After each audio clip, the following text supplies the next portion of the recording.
मैं सबसे पहले समाजवादी पार्टी में हमारे साथ साथी जुड़ रहे हैं, उनका मैं बहुत बहुत धन्यवाद और आभार प्रकट करना चाहता हूं। सबसे पहले मैं नौजवान साथी बदरुद्दीन खान साहब का स्वागत करता हूं। एक पढ़े लिखे, सुलझे हुए, अनुभवी, न केवल भारत बल्कि दुनिया की चीज़ों को समझने वाले, समय समय पे बड़े बड़े डेलीगेशंस का हिस्सा बन करके बड़े बड़े लीडर्स और उस समय जो राजनीतिक फैसले या डिप्लोमेटिक जो चीज़ें हुई उनके बीच में अपने आप को काम करते हुए सीखे समझे ऐसे अनुभवी साथी को जोड़ करके हम समाजवादी पार्टी के लोग बहुत ही प्रसन्न हैं, खुश हैं। हम उनका बहुत बहुत धन्यवाद और उनके साथ जितने साथी आए हैं हम उन सब का स्वागत करते हैं, बधाई देते हैं। इनके आने से हमारी पार्टी, इन सभी साथियों के आने से हमारे दल, हमारी पार्टी को समय समय पर बहुत से लोगों को जोड़ने में, बहुत से लोगों की बातों को समझने में हमें बहुत ही सहयोग मिलेगा। इसलिए अपने साथी बदरुद्दीन खान साहब का बहुत बहुत स्वागत और बधाई देता हूं मैं, और मैं भरोसा दिलाता हूं जब भी समाजवादियों को मौका मिलेगा आपको बहुत सम्मान देने का काम हम लोग करेंगे। दूसरे साथी हमारे पूर्व मंत्री जो बिजनौर से रहे, मूलचंद चौहान जी, आज पुनः हमारे साथ जुड़े हैं। जो लोग शुरुआती दौर की राजनीति में रहे होंगे वो जानते होंगे कि सबसे पहले आंदोलन और प्रदर्शन करने नेताजी ने मुझे कहीं भेजा था तो बिजनौर जिले में भेजा था, और जब बिजनौर भेजा था तो यही हमारी पार्टी के जिलाध्यक्ष थे उस समय।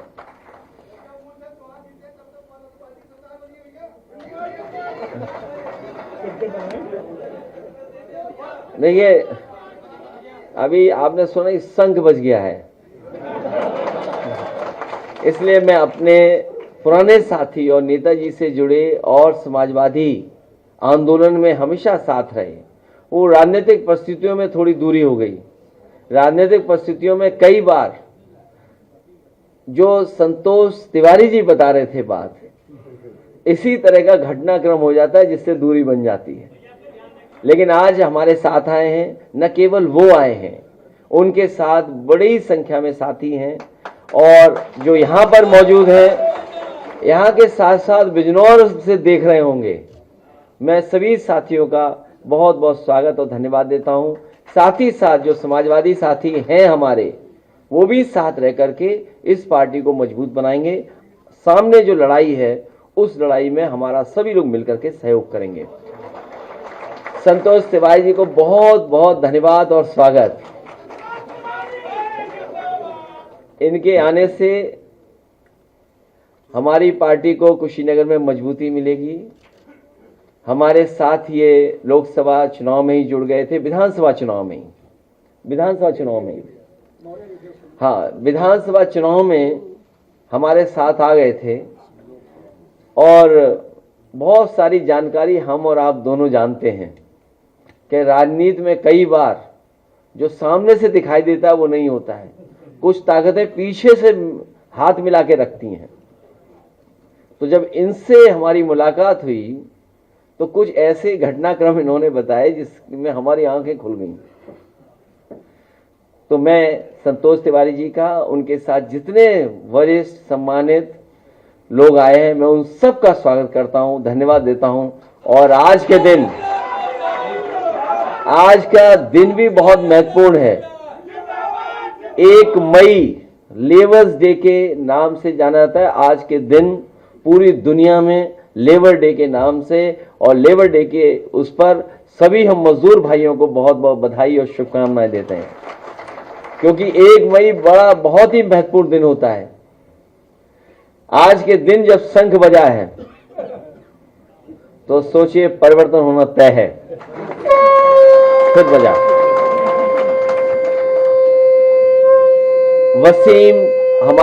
वसीम हमारे साथ पहले भी थे, दूसरे थोड़े समय के लिए चले गए और अब पुनः हमारे साथ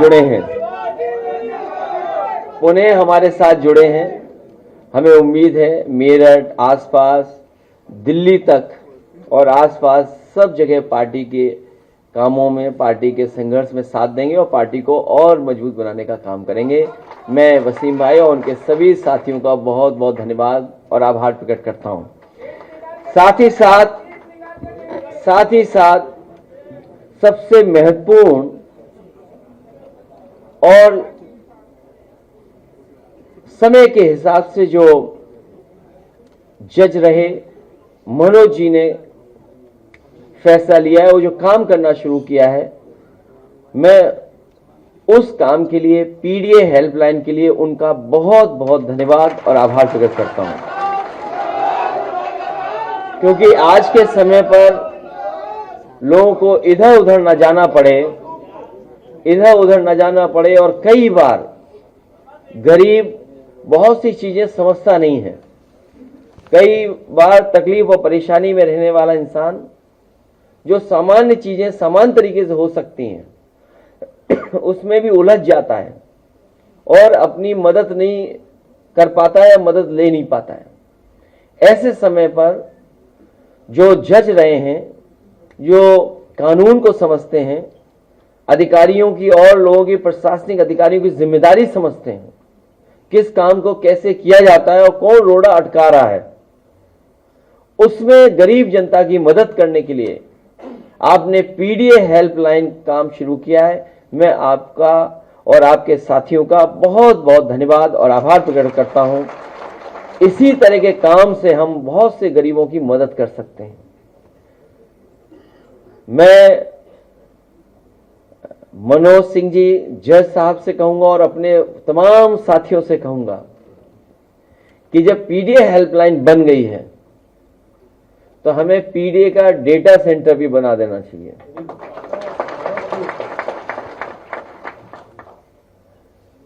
पीडीए का डेटा सेंटर, उस डेटे की थोड़ी झलकियां हम लोगों ने दिखाई थी ग्राफ के माध्यम से। सरकार को बुखार आने लगा था।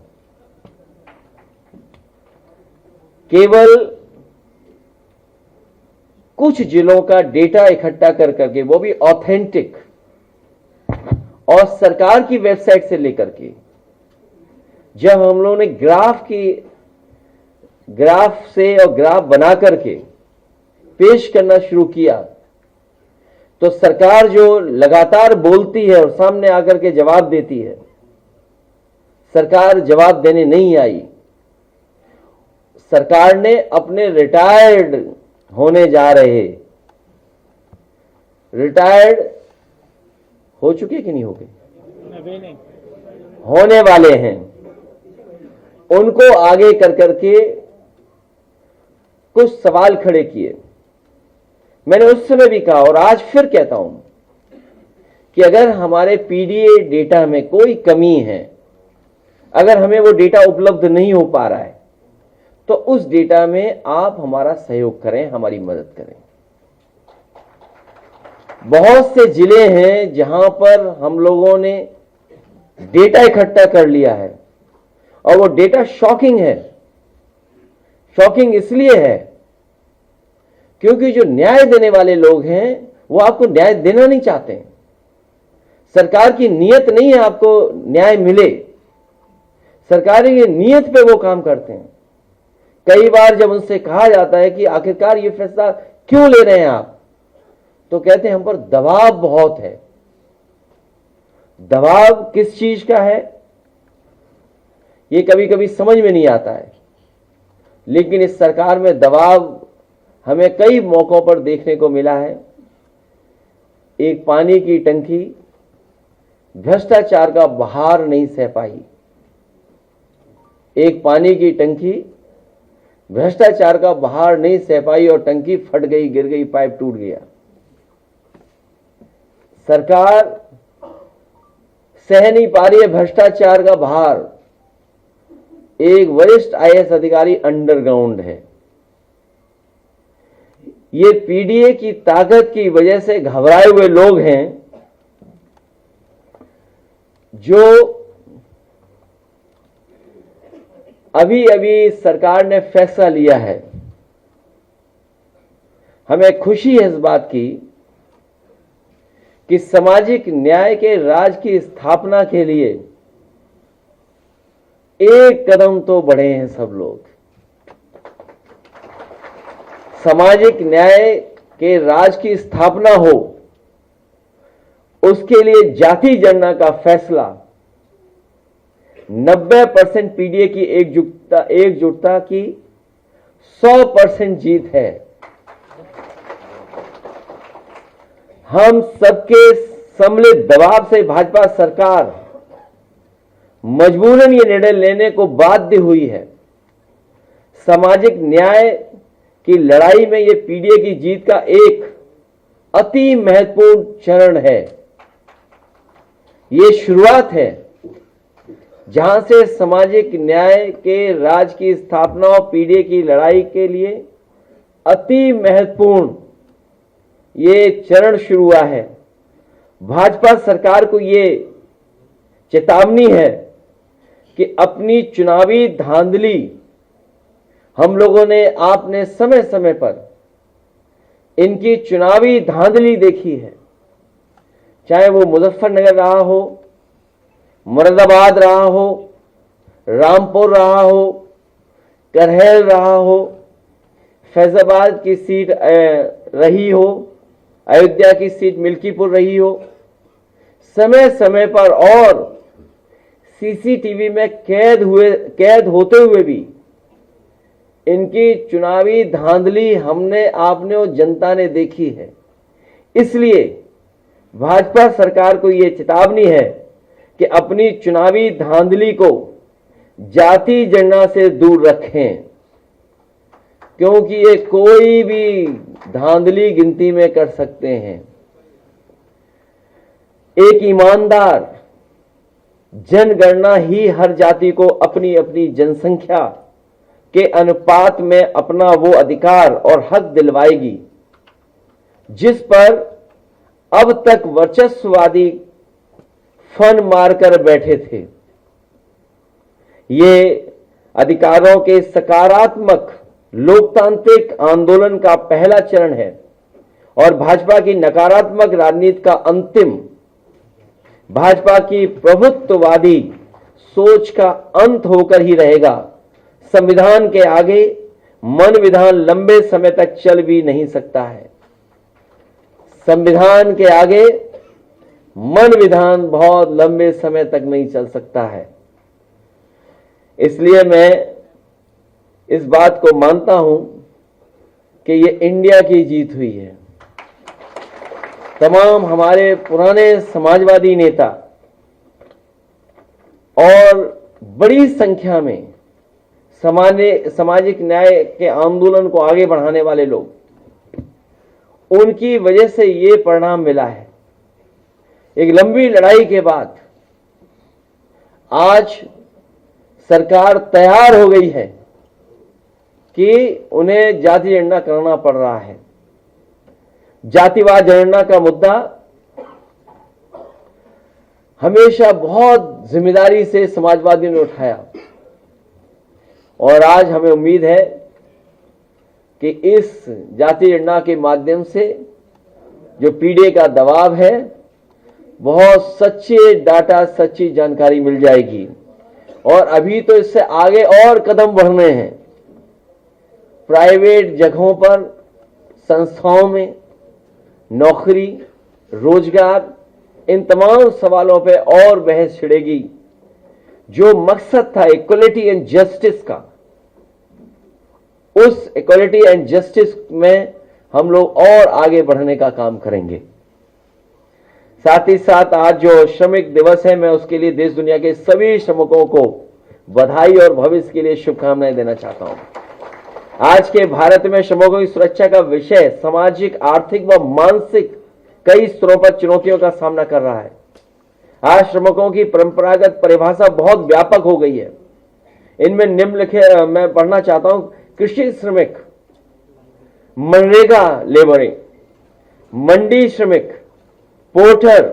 कहीं आंदोलन हो गया क्या? फोटोग्राफर भाग रहे हैं? अच्छा, 3 बजे बीजेपी, तो हम लोग चलाएंगे 4 बजे तक।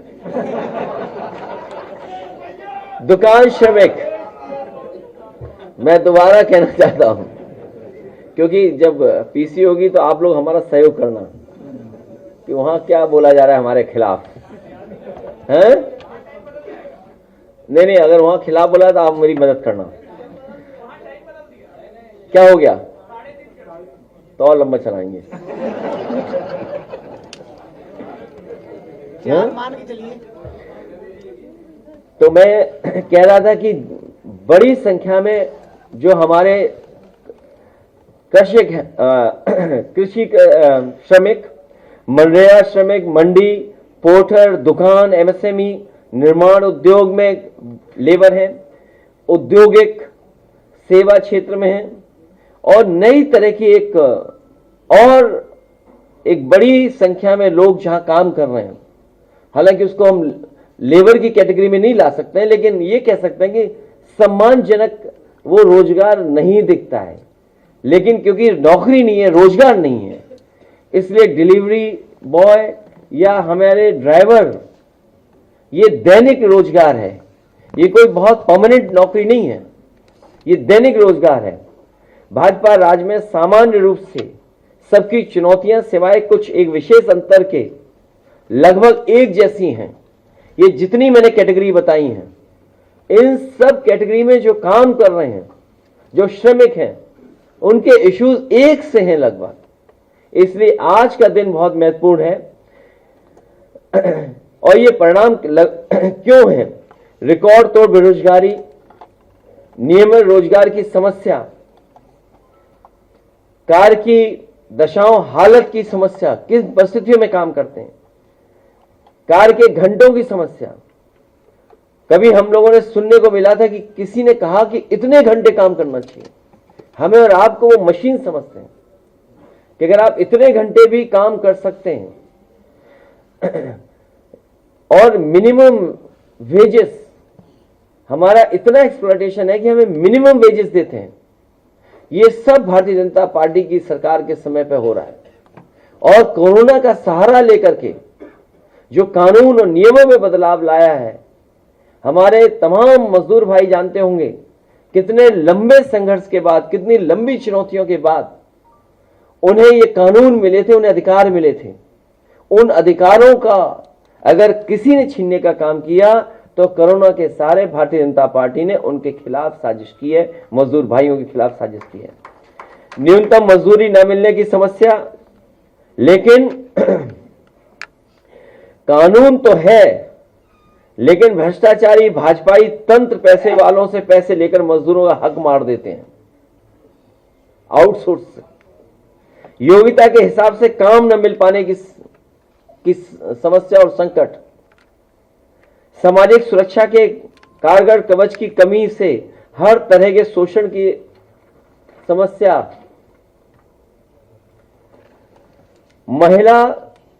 महिलाएं हैं उनके लिए सुरक्षा चक्र, बच्चों के लालन पालन व अन्य विशेष परेशानियों में अपेक्षा अनुसार सुविधाओं की कमी के होना, ऑफ सीजन में रोजगार की समस्या, वैकल्पिक रोजगार की समस्या, समय पर मजदूरी न मिलने की समस्या, मजदूरी में भी कमीशन खोरी की समस्या।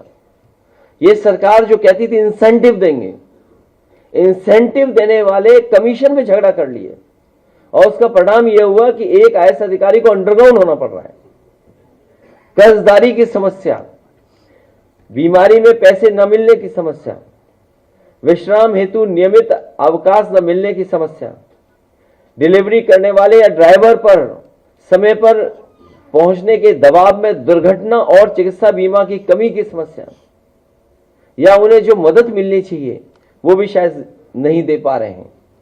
हमारे लिए आज का दिन लेबर डे का विशेष महत्व है, क्योंकि अगर सही से आंकड़ा निकाला जाए तो आश्चर्य नहीं होगा कि देश के श्रमिकों में 95% से 99% मजदूर पीडीए से ही होंगे। अगर हम डेटा देखें पूरे देश का, तो इस डेटा में सबसे ज्यादा हमारे पीडीए परिवार के लोग ही निकलेंगे। इसलिए हर तरह के मजदूर की लड़ाई हमारे अपने पीडीए की लड़ाई है, क्योंकि वो पीड़ित दुखी हैं तो हम पीडीए के लोग भी उनके साथ खड़े दिखाई दे रहे हैं। मैं आदरणीय उदय प्रताप सिंह जी से कहूंगा, क्योंकि वो जाति जनगणना को लेकर के बहुत शुरू से, बहुत शुरुआती दौर से लगातार इस पर सहयोग और अपने समय समय पर समाजवादी पार्टी नेताजी हम लोगों को भी जानकारी और सुझाव देते रहे हैं। मैं उनसे भी कहूंगा, हमने वो समय भी देखा लोकसभा में जब सभी दल एक हो गए थे और हाउस अजॉर्न हो गया था। नेताजी शरद यादव जी, आदरणीय लालू प्रसाद यादव जी और तमाम नेता मिलकर के उस समय की सरकार से मांग की थी कि जाति जनगणना हो। आश्वासन मिला था, लेकिन जाति जनगणना के डेटा आंकड़े कभी नहीं आ पाए। इसलिए लंबी लड़ाई में कम से कम हम लोग यहां तक पहुंचे हैं। ये पीडीए का ही दबाव है, जिसकी वजह से भारतीय जनता पार्टी, वो पार्टी जो हमें समय समय पर इस सवाल पर जातिवादी बोलती थी कि हम जातिवादी लोग हैं। आप में से जितने लोग हैं, आप सब जानते होंगे, इनके एक से एक बड़े नेता, कई लोग तो कई 100 वर्षों से विरोध कर रहे थे। वो लोग भी न जाने क्या कहते थे जब ये सवाल खड़ा होता था। आज वो सब मिलकर करके पीडीए के दबाव की वजह से ये जो फैसला लिया है, इस जाति जनगणना के आंदोलन में देश के जितने नेता रहे, समय पर लड़ते रहे, जितने लोग साथ आए, मैं उन सबका बहुत बहुत धन्यवाद और आभार इस मौके पर देता हूं। मैं आदरणीय उदय प्रताप सिंह जी से कहूंगा, जरूर 2 मिनट कहें, फिर पत्रकार साथी जितने सवाल पूछना चाहे पूछें, जिससे बीजेपी की प्रेस कॉन्फ्रेंस 5 बजे हो।